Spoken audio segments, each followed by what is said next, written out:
ये बोल रहा हूं कि तुमको आना होगा।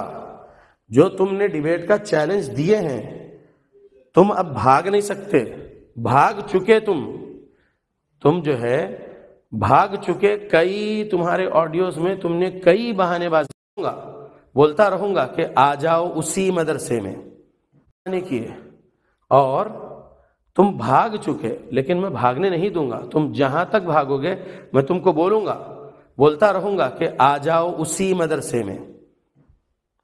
मदरसे में डिबेट मैं करूंगा। मेरे 9 साथी और मैं 10 लोग हमारे वीडियो कैमरा और किताबों के साथ पहुंचेंगे उसी मदरसे में। हैदराबाद के शाहीन नगर के जिस मदरसे का जिक्र तुमने किए, उसी मदरसे में मैं डिबेट करूंगा। ऑर्गेनाइज मैं करता हूं बोला था, लेकिन तुमने डिसाइड करे थे मदरसे का नाम, मदरसे की जगह तुम्हारे पहचान के कोई है, तो क्या अब वो नहीं देने वाले हैं तुमको डिबेट के लिए अपना मदरसा?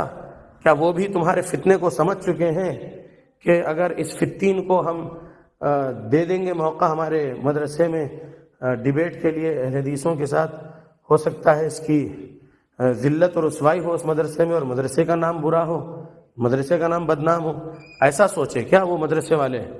इसलिए तुमको मना कर दिए क्या मदरसे वाले कि भाई तुम फितीन हो, तुम्हारा फितना हम देख चुके, तुम्हारे ऑडियो से, तुम्हारे झूठी बातें, तुम्हारे बहाने हम समझ चुके, तुम डिबेट नहीं कर पाओगे अहले हदीस से, और अगर तुम यहाँ आके डिबेट करते हो हमारे मदरसे में तो हमारा मदरसा बदनाम हो जाएगा। ऐसा बोले क्या? एक अहम बात अर्ज ये करना था, कल एक वीडियो बशक्ल ऑडियो ये जारी हुआ है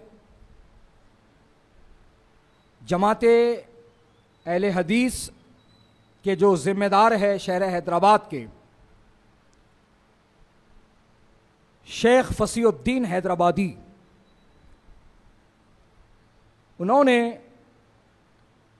वो जो मुनाजरा होने जा रहा था उसकी याद दहानी कराते हुए सूफ़ी कलीम साहब को उस मुनाजरे से फरार इख्तियार कर रहे हैं करके ये बात बताई है, और इस बात का भी इजहार किया है कि शायद जो मरकज़ अहले सुन्नत दारुल उलूम फैज़ रज़ा में मुनाजरा तय पाया था, तो उस मदरसे के ज़िम्मेदारों ने शायद सूफ़ी कलीम को वहाँ मुनाजरा करने की इजाज़त ना दी होगी, इस खौफ से कि उनके मुनाजरा हारने से मदरसे की बदनामी होगी और मदरसा बदनाम होगा। इस खौफ से, इस डर से शायद मदरसे वाले भी खामोश हो गए और मदरसे वाले मुनाजरे के लिए अपना मदरसा देने से इनकार कर रहे हैं। तो इन सारी बातों पर मैं बस इतना ही कहना चाह रहा हूँ, ये सूफ़ी कलीम हनफी रज़वी साहब का पर्सनल मैटर नहीं है।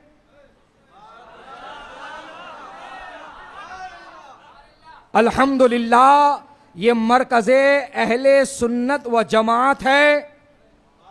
ये इहक़ाक़ हक़ व इब्ताल बातिल के लिए कल भी था, आज भी है और इंशाअल्लाह आगे भी रहेगा। और तुम कह रहे हो कि किसी को कोई तकलीफ नहीं पहुंचेगी, हम भी कह रहे हैं आओ,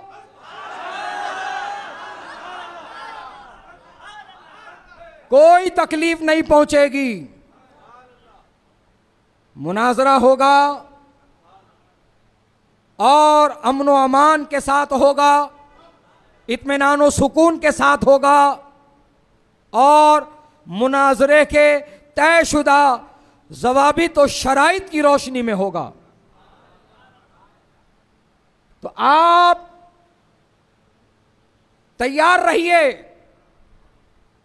और ये जान लीजिए, मरकज़े अहले सुन्नत